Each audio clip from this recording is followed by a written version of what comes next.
এক মমিন অপর মমিনের সম্পর্কটা কি, এক ইমানদার ব্যক্তি আর ইমানদার ব্যক্তির সাথে সম্পর্ক কীরকম থাকবে, তার পরস্পর তারা কি বলে ডাকবে। তো আল্লাহ রাব্বুল আলামিন এই বিষয়ে তার পবিত্র কোরআন মাজিদে কি বললেন।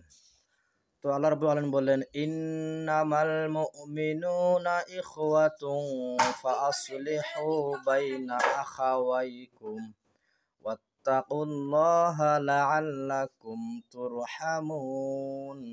আল্লাহ বললেন, মুমিনরা তো পরস্পর ভাই ভাই, মুমিনরা তো পরস্পর ভাই ভাই, অতএব তোমাদের ভাইদের মধ্যকার সম্পর্ক ঠিক করে দাও।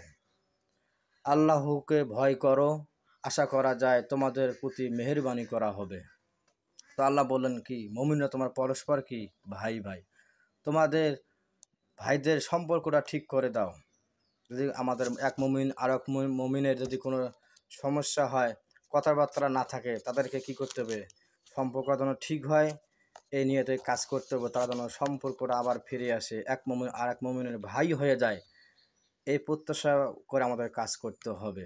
তা এই কাজগুলো করলে মুমিনরা যদি আমরা ভাই ভাই হতে পারি, তাহলে আল্লাহ রাব্বুল আলামিন আমাদেরকে মেহেরবানি করবেন। কি করবেন? মেহেরবানি করবেন।